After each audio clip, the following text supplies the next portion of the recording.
Hello students, ये video हमारे इस चैप्टर की लास्ट वीडियो है। चैप्टर 7 थिंग्स अराउंड अस, और इस वीडियो में हम टेम्परेचर से स्टार्ट करेंगे। Page number 77। Temperature is a measure of how hot and और कोल्ड समथिंग इज़। अब देखिए, टेम्परेचर क्या है? एक तरीके का माप है, मेजरमेंट है कि कोई भी चीज़, कोई भी जगह कितनी गर्म है और कितनी कोल्ड है, कितनी ठंडी है। तो हम हमारा बॉडी का टेम्परेचर भी मेजर करते हैं जब हमें बुखार आ जाता है, ठीक है। जो हमारे वेदर डिपार्टमेंट के लोग हैं वो भी हमारी सिटी का या स्टेट का या कंट्री का टेम्परेचर मेजर करते रहते हैं कि इस साल ज़्यादा गर्मी पड़ी या ज़्यादा ठंड पड़ी पिछले साल के कंपैरिजन्स में, या पिछले 10 सालों में इस साल ज़्यादा गर्मी पड़ी है या नहीं, कितनी पड़ी पिछले 10 साल के कंपैरिजन में। सो temperature is a measurement. Places near the equator are much hotter than other places on the earth. अब देखिए, इक्वेटर एक लाइन है, इमेजिनरी लाइन, जो हमारी अर्थ को दो पार्ट्स में डिवाइड करती है। तो इक्वेटर के पास में, यानी मिडिल ऑफ द अर्थ, वहाँ जितनी भी कंट्रीज़ या जगहें प्रेजेंट हैं जहाँ लोग रहते हैं या ना भी रहें, पर उस एरिया का टेम्परेचर, इक्वेटर के पास आसपास का टेम्परेचर और इक्वेटर का खासकर अर्थ की बाकी जगहों के कंपैरिजन में ज़्यादा गर्म होता है, ठीक है। इक्वेटर ज़्यादा हॉटर है, much hotter than other places on the earth. On the other hand, mountain peaks and polar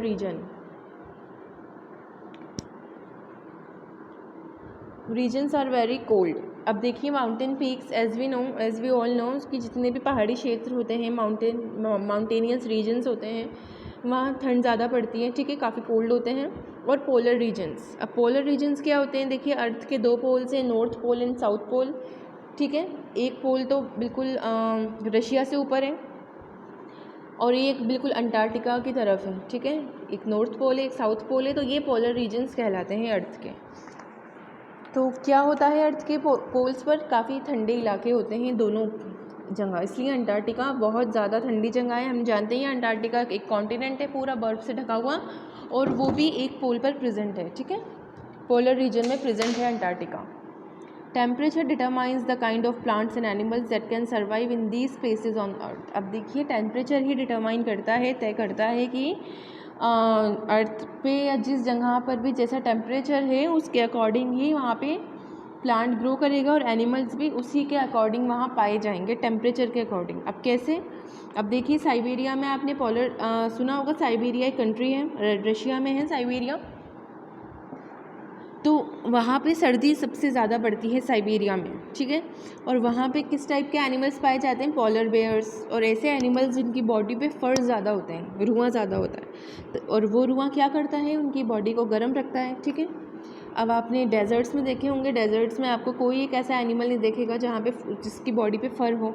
अगर आप पोलर बेयर्स को साइबेरिया से लाकर, अंटार्कटिका से पेंगुइन्स को लाकर डेजर्ट्स में रख दो तो वो तो मर जाएंगे गर्मी से, ठीक है। और वही, और उसी ऑन द अदर हैंड, अगर आप डेजर्ट्स में जो एनिमल्स प्रेजेंट होते हैं, ठीक है, गोट्स वगैरह, जिनके बॉडी पे ज़्यादा फर्स वगैरह नहीं होते, उन्हें आप ले जाके साइबेरिया में, अंटार्कटिका में रख दो जहाँ सर्दी बहुत पड़ती है, तो तब भी ठंड से मर जाएंगे। तो टेम्परेचर ही डिटरमाइन करता है, टेम्परेचर पर ही डिपेंड होता है, ये चीज़ इंटर रिलेटेड होती है आपस में, कि जिस जगह का जैसा टेम्परेचर होगा वहाँ वैसा ही वहाँ की फ्लोरा फ्योना यानी प्लांट्स एंड एनिमल्स उसी हिसाब से उसके अकॉर्डिंग ही होंगे।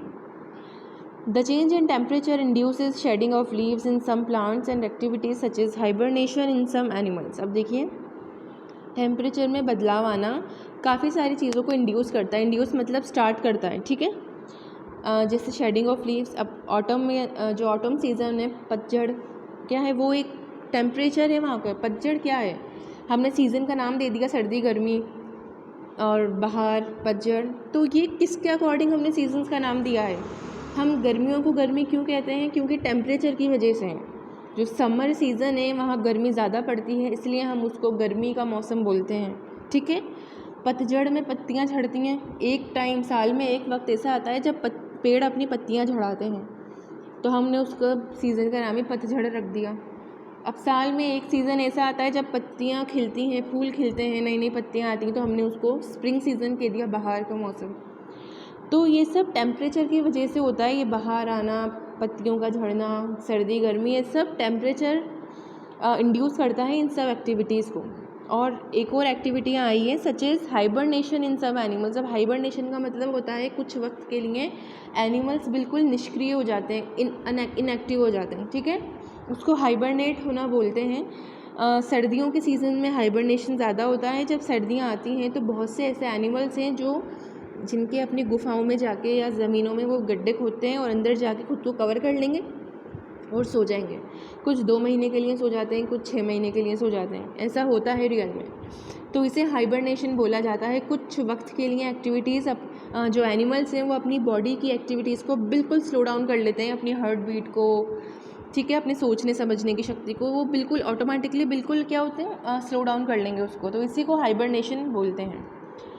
Warm blooded and cold blooded animals. अब देखिए यहाँ एक टॉपिक आया है, एक तो warm blooded animals and cold blooded animals. Animals who maintain a relatively constant internal body temperature even when the outside temperature changes are called warm blooded animals. अब देखिए अपनी ऐसे एनिमल जो अपनी बॉडी का टेम्परेचर मेंटेन रखें एक constant level पर, ठीक है, ना बढ़े ना घटे, एक कांस्टेंट लेवल पर वो अपनी बॉडी के टेम्परेचर को मेंटेन रखने की क्षमता रखते हों, तो ऐसे एनिमल्स को वार्म ब्लडेड एनिमल्स कहा जाता है, ठीक है। यहाँ एक वो भी आया है कि temperature even when the outside temperature changes, बाहर का टेम्परेचर कितना ही बदले, सर्दी पड़े या गर्मी हो, उनकी बॉडी के टेम्परेचर को इससे कोई इफ़ेक्ट ना पड़े, वो वार्म ब्लडेड एनिमल्स होते हैं।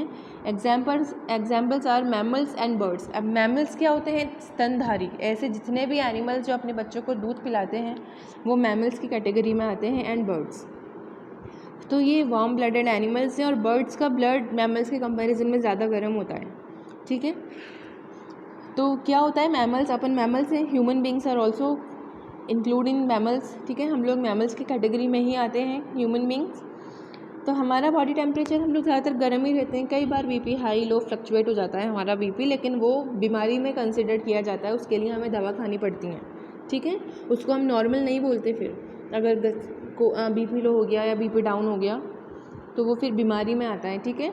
ज़्यादातर हम लोग क्या करते हैं, हमारा बॉडी का जो टेम्परेचर है हमारे अंदर का, उसे हम कांस्टेंट रखते हैं, ठीक है, हमारी बॉडी उसको मेंटेन रखती है एक सर्टेन लेवल तक। Now cold, the animal whose body temperature fluctuates to match the outside temperature are called cold blooded animals. They become hotter during the day while the outside temperature rises and becomes colder during the night when the outside temperature drops. अब देखिए ऐसे animals जिनका body temperature, ठीक है, fluctuate करता रहता है, fluctuate का मतलब घटता बढ़ता रहता है, कभी ज़्यादा हो जाएगा कभी कम हो जाएगा, इसको फ्लक्चुएट बोलते हैं। और क्यों फ्लक्चुएट करता है, उनकी जो बॉडी टेम्परेचर है वो बाहर के टेम्परेचर से मैच करती है अपने अंदर का टेम्परेचर। कैसे मैच कर रही है, सपोज़ करो दिन में तो गर्मी पड़ती है सूरज की वजह से, तो जब दिन में गर्मी पड़ेगी, जब दिन का टेम्परेचर गर्म होगा तो उनकी बॉडी का टेम्परेचर भी ऑटोमेटिकली गर्म हो जाएगा, ठीक है। और जब रात होगी, जब ठंड पड़ेगी, रात को ठंडक होती है तो उनकी बॉडी भी ठंडी हो जाएगी, उनका बॉडी टेम्परेचर डाउन हो जाएगा, गिर जाएगा। तो ऐसे एनिमल्स को कोल्ड ब्लडेड एनिमल्स बोलते हैं जो अपनी बॉडी के टेम्परेचर को बाहर आउटसाइड एनवायरनमेंट के टेम्परेचर से मैच करके चलते हैं। Examples are reptiles and fishes. अब जितने भी रेंगने वाले जानवर हैं उन्हें रेप्टाइल्स बोलते हैं, और मछलियाँ, ये सब क्या हैं, कोल्ड ब्लडेड एनिमल्स हैं। Warm blooded animals maintain body heat by burning the food they eat. अब वार्म ब्लडेड एनिमल्स कैसे रख पाते हैं अपना टेम्परेचर मेंटेन, कैसे खुद को गर्म, अपनी बॉडी को वार्म, अपने खून को वार्म रख पाते हैं, तो जो वो खाना खाते हैं उससे उन्हें एनर्जी मिलती है उनकी बॉडी में। मतलब जलता नहीं है, यहाँ वर्ड आया है बर्निंग, पर बर्निंग से ये मतलब नहीं है कि खाना पेट में जल रहा है, आग लग रही है उसमें, नहीं।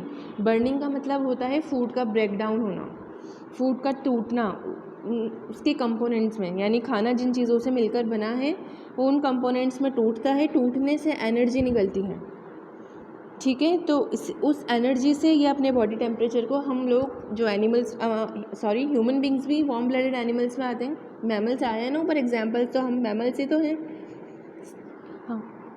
तो इस चीज़ से हम लोग क्या करते हैं, हमारे ब्लड को गर्म रखते हैं, बर्निंग ऑफ फूड यानी फूड के ब्रेक डाउन से। ये मैं आपको पढ़ा चुकी हूँ ब्रेक डाउन कैसे होता है, सेल्स में भी ब्रेक डाउन होता है फूड का, ग्लूकोज का ब्रेक डाउन, और उससे एनर्जी निकलती है, ठीक है। तो वो उस एनर्जी का इस्तेमाल करके अपने खून को हम गर्म रखते हैं। ये अपन इस लाइन को हायर क्लासेस में बहुत डिटेल में पढ़ेंगे। ये जो यहाँ आपको एक लाइन दे रखी है ना, warm blooded animals maintain body heat by burning the food they eat, ये आपको हायर क्लासेस में, सॉरी 9th में या 11th 12th में अच्छे से समझाया जाएगा कि कैसे बर्निंग का मतलब होता है ब्रेक डाउन, ठीक है, कैसे फूड का ब्रेक डाउन होता है सेल्स में। However, cold blooded animals acquire most of their body heat from the sun। अब देखिए ये सूरज से गर्मी लेते हैं, कोल्ड ब्लडेड एनिमल्स कैसे लेते हैं ये लोग क्या करेंगे, लोग तो नहीं, एनिमल्स जो लिजर्ड्स वगैरह होती हैं, जब धूप निकलती है तो काफ़ी देर तक ये अपनी बॉडी को सेकती हैं धूप में, ठीक है। उससे क्या है, इनकी बॉडी में गर्मी आ जाती है। गर्मी कैसे आती है, हमने पढ़ ही लिया ऊपर कि ये फ्लक्चुएट होता है इनका बॉडी टेम्परेचर, ठीक है, घटता बढ़ता रहता है बाहर के टेम्परेचर के अनुकूल। तो ये जब सूरज में बैठेंगी तो सूरज से तो गर्मी मिलेगी, तो इनका बॉडी टेम्परेचर भी गर्म हो जाएगा। इससे इन्हें ताकत मिलती है अपने डेली रूटीन्स की एक्टिविटी करने के लिए, जैसे अगर इन्हें हंटिंग करनी है खाना खाने के लिए, ठीक है, ऑब्वियसली मधुमक्खियाँ पकड़ के खाती हैं, मक्खियाँ पकड़ के खाती हैं, लिजर्ड्स चींटियाँ खाती हैं, तो हंटिंग के तौर से ही खा रही हैं, हंटिंग करके, तो उससे इन्हें ताकत मिलती है इस गर्मी से। तो ये लोग कहाँ से एक्वायर करते हैं अपना टेम्परेचर, बॉडी हीट? सन से, सूरज से लेते हैं।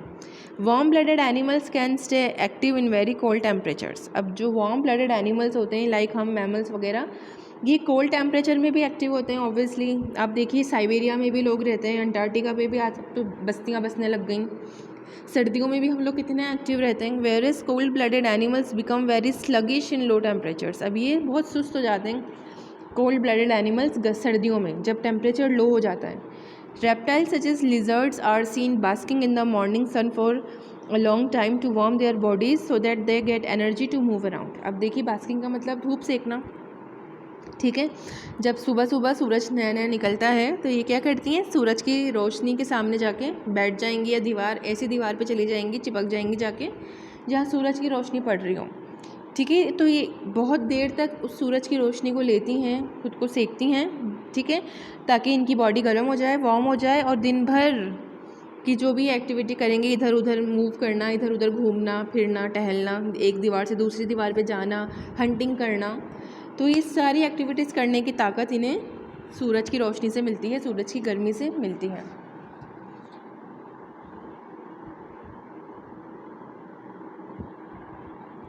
Now air. Living beings need air to survive. Living beings need air to survive. Air contains several gases such as oxygen, carbon dioxide and nitrogen. Figure 7.12 illustrates how biotic factors such as plants and animals depend on air, which is an abiotic factor. अब देखिए जितने भी प्राणी हैं, living beings हैं, उन सबको हवा चाहिए ज़िंदा रहने के लिए, ठीक है। अब हवा ही क्यों चाहिए, क्योंकि हवा के अंदर बहुत सी गैसेस प्रेजेंट होती हैं जो हमारे लिए ज़रूरी हैं, नेसेसरी हैं, such as oxygen, carbon dioxide and nitrogen. अब कार्बन डाइऑक्साइड कैसे, आपने पढ़ ही लिया होगा कि कार्बन डाइऑक्साइड तो एक ग्रीन हाउस गैस है, गर्मी बढ़ाती है, तो वो कैसे ज़रूरी हुई। ऑक्सीजन तो ज़रूरी है सांस लेने के लिए, ठीक है, ऑक्सीजन हम लंग से लेते हैं, खून में मिल जाती है, और ऑक्सीजन की वजह से ही ग्लूकोज का ब्रेकडाउन, ये जो आपने पढ़ा ना बर्निंग द फूड, ये ऑक्सीजन की वजह से ही होता है बॉडी के अंदर, सेल्स के अंदर।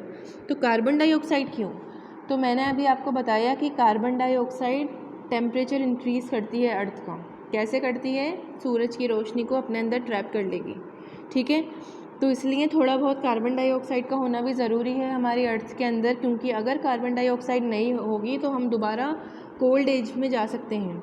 आइस एज थी ना, दोबारा हमारी अर्थ आइस एज में कन्वर्ट हो जाएगी, क्योंकि कार्बन डाइऑक्साइड जो नेचुरल अमाउंट में प्रेजेंट है, मैं ऑटोमोबाइल्स वाले कार्बन डाइऑक्साइड की बात नहीं कर रही, जो ऑटोमोबाइल्स आजकल रिलीज़ कर रहे हैं पॉल्यूशन की वजह से कार्बन डाइऑक्साइड का स्तर ज़्यादा हो गया हमारी अर्थ पे, वो उस पॉइंट को उसकी बात नहीं कर रही मैं। जो नेचुरली ऑटोमोबाइल्स के बनने से पहले जो नेचुरल अमाउंट में कार्बन डाइऑक्साइड प्रेजेंट थी हमारी अर्थ में, वो क्या काम आती थी, 0.03%, तो वो कार्बन डाइऑक्साइड का काम था अर्थ से सूरज से जो किरणें आती हैं अर्थ पर, वो उन किरणों को जो उसकी गर्मी है सन की, उसको अपने अंदर ट्रैप कर लिया करती है कार्बन डाइऑक्साइड, और उससे हमारी अर्थ का टेम्परेचर मेंटेन रहता है, ना ज़्यादा सर्दी पड़ती ना ज़्यादा गर्मी पड़ती।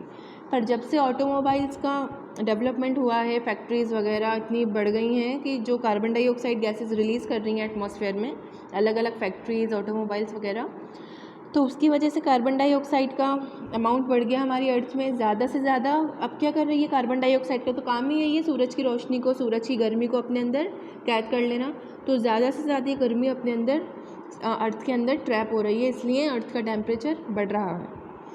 तो ये कार्बन डाइऑक्साइड का एक काम है, ये क्या करती है, अच्छे से हमें याद कर लेना है, सन की हीट को अपने अंदर ट्रैप कर लेती है। सन की किरणों से जो गर्मी आ रही है हमारी अर्थ पर, उसको ये अपने अंदर ट्रैप कर लेती है। तो ये काफ़ी हद तक ज़रूरी भी है कार्बन डाइऑक्साइड का होना, क्योंकि अगर कार्बन डाइऑक्साइड गैस नहीं होगी तो हम दोबारा आइस एज में चले जाएंगे, अर्थ का टेम्परेचर फिर से कोल्ड हो जाएगा, सर्दी पड़ने, पूरी आइस एज में कन्वर्ट हो जाएगी अर्थ। लेकिन आजकल की फैक्ट्रीज़ और ऑटोमोबाइल्स हद से ज़्यादा कार्बन डाइऑक्साइड रिलीज़ कर रहे हैं एनवायरनमेंट में, चिमनियाँ ये सब कार्बन डाइऑक्साइड गैसें छोड़ती हैं, तो ज़्यादा हीट एब्जॉर्ब हो रही है इस वजह से, और इसलिए अर्थ का टेम्परेचर बढ़ रहा है।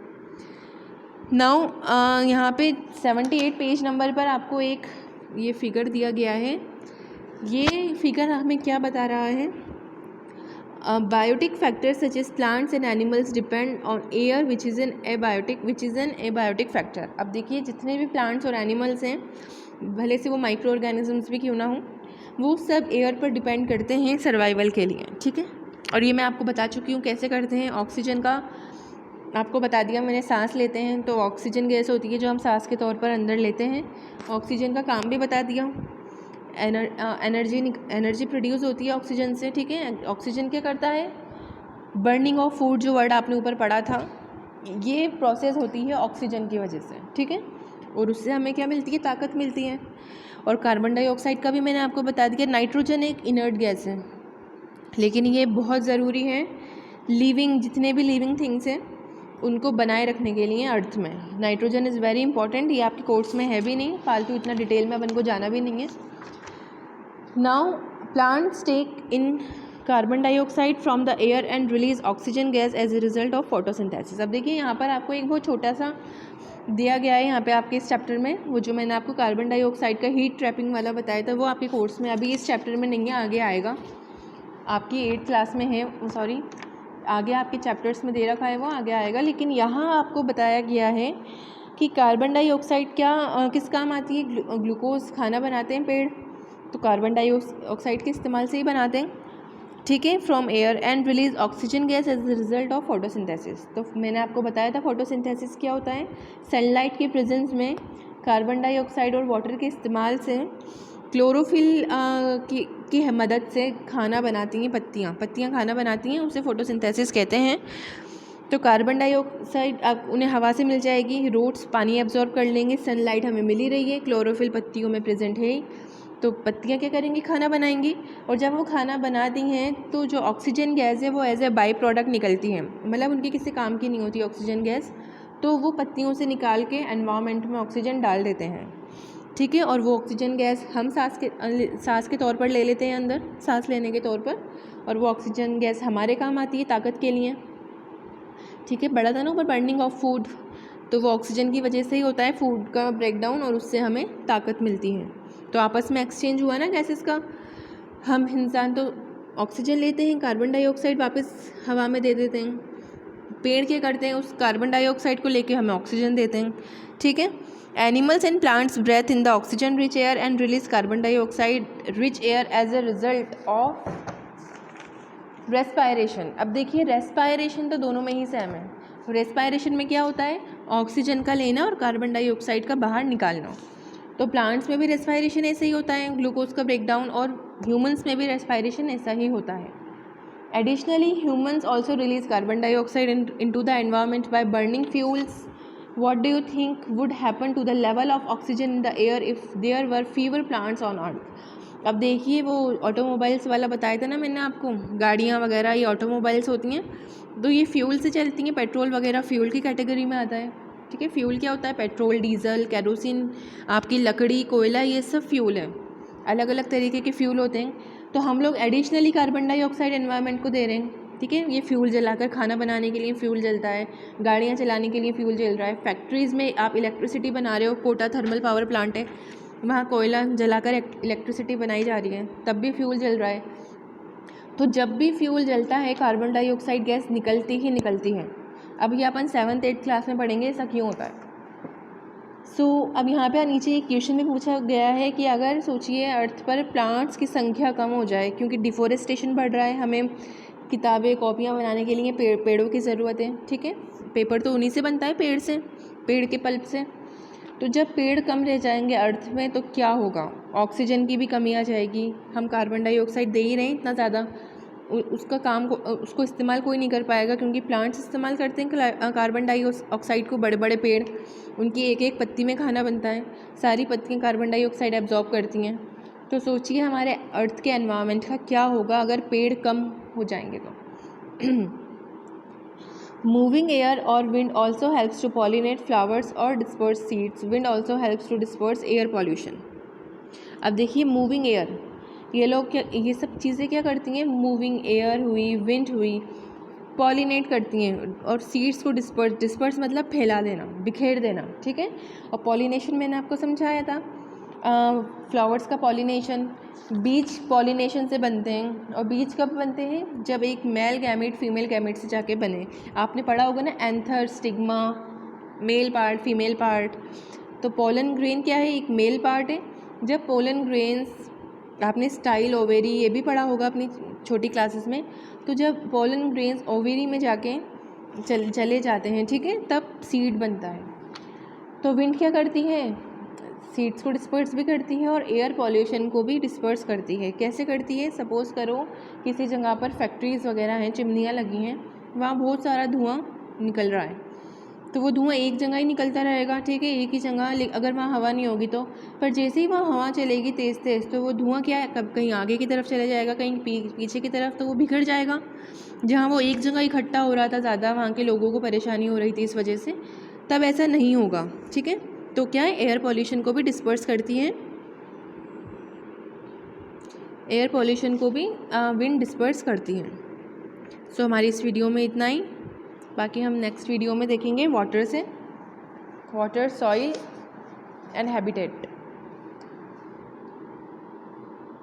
चलिए थोड़ा सा ही टॉपिक बचा है हमारा, वाटर भी देख लेते हैं। Just like air all living things need water to live. अब देखिए हम पानी भी चाहिए, हम पानी को पीते हैं ज़िंदा रहने के लिए। Plants take up water from the soil. अब प्लांट्स तो सॉइल से पानी लेते हैं रूट्स की हेल्प से, with the help of their roots to carry out photosynthesis. मैंने बता दिया कार्बन डाइऑक्साइड के साथ पानी का होना भी ज़रूरी है फोटोसिंथेसिस के लिए। Animals also need water to survive. अब हम लोग एनिमल्स जो हैं, ह्यूमन बींग्स और जितने भी एनिमल्स हैं, वो भी पानी पीते हैं सर्वाइवल के लिए। 2/3 of our body is made up of water. अब हमारी इंसानों की जो बॉडी है, एनिमल्स की जो बॉडी है वो 2/3 पानी से बनी है। Water is known as universal solvent as it can dissolve several substances in it. अब यूनिवर्सल सॉल्वेंट कहा गया है पानी को। यूनिवर्सल वर्ड तब लगता है जब कोई चीज़ ज़्यादा से ज़्यादा काम कर सके, मतलब अब ये सॉल्वेंट बोला गया है पानी को, यानी पानी बहुत सी चीज़ें अपने अंदर डिज़ोल्व कर सकता है, घोल सकता है, इसलिए इसे यूनिवर्सल सॉल्वेंट बोलते हैं। Water plays a very important role in the human body. और हमारी बॉडी के अंदर पानी एक बहुत इंपॉर्टेंट रोल प्ले करता है, ठीक है। अब वो क्या रोल्स हैं, the first one is various substances are transported within body through blood. Blood is largely made up of water. अब देखिए हमने पढ़ा था 2nd चैप्टर में न्यूट्रिशन इन एनिमल्स। तो एनिमल्स क्या करते हैं, इंटेस्टाइन के अंदर तो खाने का एब्जॉर्प्शन होता है और लार्ज इंटेस्टाइन में पानी का एब्जॉर्प्शन होता है। तो जो खाने के अंदर से न्यूट्रिएंट्स अपन ने एब्जॉर्ब करे हैं वो पानी में ही ब्लड के थ्रू ही ट्रांसपोर्ट किए जाते हैं एक पार्ट से दूसरी पार्ट तक बॉडी के, और ब्लड ज़्यादातर पानी का मिलकर बना होता है। It is needed for many chemical reactions taking place inside the body, ठीक है। अब केमिकल रिएक्शंस जो हमारी बॉडी में हो रही हैं उसके लिए भी पानी की ज़रूरत पड़ती है। It helps to maintain the temperature of the body through sweating. अब देखिए पसीना जो हमें आता है, उस पसीने की वजह से हमारा बॉडी टेम्परेचर मेंटेन होता है। कैसे होता है, जब ज़्यादा गर्मी पड़ती है तो हमें पसीना ज़्यादा आता है, ठीक है ना, आपने देखा होगा। तो ऐसे क्या है, अब हमारी बॉडी का टेम्परेचर पानी मेंटेन रखता है। It helps to flush out harmful wastage in the form of urine. अब जो यूरिन है, टॉयलेट वगैरह है, लिक्विड चीज़ है वो, तो वो क्या है, जो हम पानी पीते हैं, पानी क्या करता है, किडनी के अंदर सारे ही जितनी भी हमारे अनयूज़फुल मटेरियल है बॉडी के अंदर का, सब किडनी पानी में मिला देती है और वो यूरिन बन जाता है और वो हमारी बॉडी से रिमूव आउट कर दिया जाता है। Gases such as oxygen and carbon dioxide get easily dissolved in water. Thus, aquatic plants and animals use these gases dissolved in water to survive in plant. अब देखिए, ऑक्सीजन, कार्बन डाइऑक्साइड ये पानी में dissolve हो सकती हैं easily, ठीक है। और जो एक्वेटिक प्लांट्स और एनिमल्स होते हैं, जो पानी में रहने वाले जानवर होते हैं, प्लांट्स भी उगते हैं पानी के अंदर, तो वो उनके अंदर भी तो रेस्पायरेशन होता है, सारे एनिमल्स में होता है। कोई हवा में रहे, ज़मीन पे रहे, पानी में रहे, इससे कोई फ़र्क नहीं पड़ता, रेस्पायर सब करते हैं, रेस्पायरेशन सब में होता है।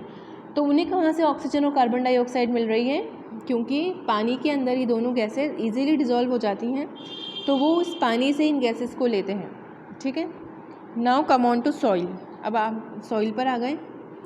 Soil is made up of minerals. Minerals से मिलकर सॉइल बनती है और मिनरल्स हम सेकेंड चैप्टर्स में पढ़ चुके हैं, चैप्टर में, कि मिनरल्स क्या होते हैं। The type of amount of different minerals present in the soil in an area determine the kind of plants that can grow well in that soil. अब देखिए, सॉइल का टाइप ही डिपेंड करता है इस चीज़ को कि वहाँ कैसा प्लांट उग रहा है। जैसे कॉटन है, कॉटन प्लांट ब्लैक सॉइल के अंदर उगता है, ठीक है। एलुवियल सॉइल के अंदर क्या चीज़ें ज़्यादा अच्छी उगती हैं, आपकी वीट हुआ, ठीक है, वीट वगैरह, जब गेहूँ वगैरह, ये सब एलुवियल सॉइल में उगता है। तो ये भी सॉइल के अलग अलग बहुत सारे पार्ट्स होते हैं। रेड सॉइल होती है, येलो सॉइल होती है, ब्लैक सॉइल होती है, ठीक है।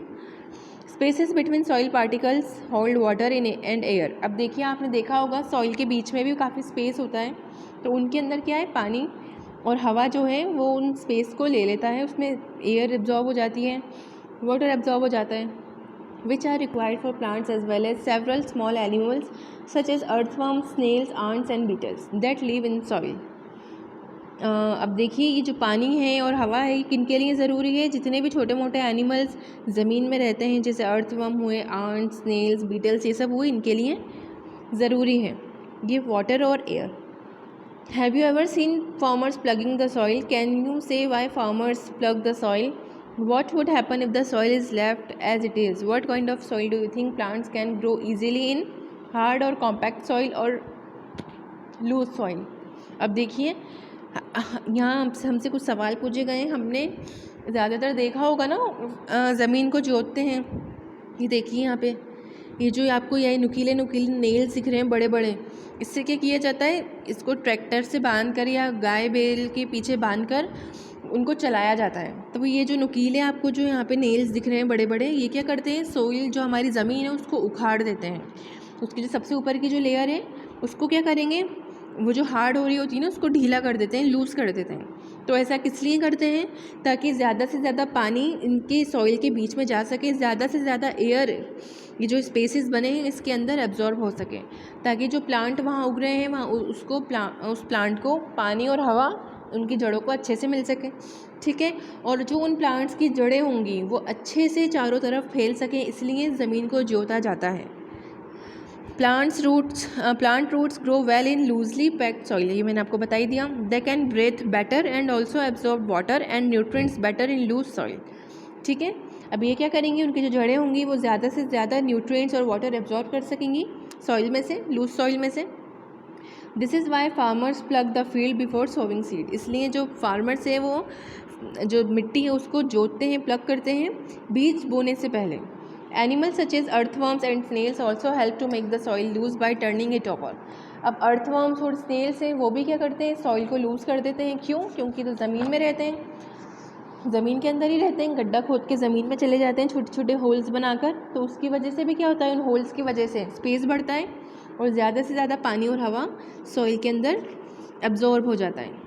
Now habitat. Organisms naturally live in areas where they find food, shelter and a place to raise their young.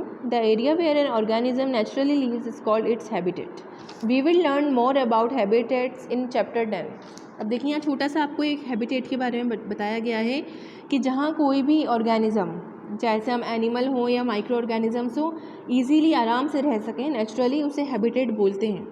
और एक कंडीशन ऊपर बताई गई है कि किस कंडीशन पर ऑर्गेनिजम्स अपना हैबिटेट चुनते हैं, जहाँ उन्हें खाना अच्छे से मिल सके, शेल्टर मिल सके, ठीक है, जहाँ वो सेफली अपने बच्चों को बड़ा कर सकें, रेज़ कर सकें, ठीक है, तो उस जगह पे को वो अपना हैबिटेट बनाते हैं। सो यह हमारा चैप्टर कंप्लीट हुआ। Thank you.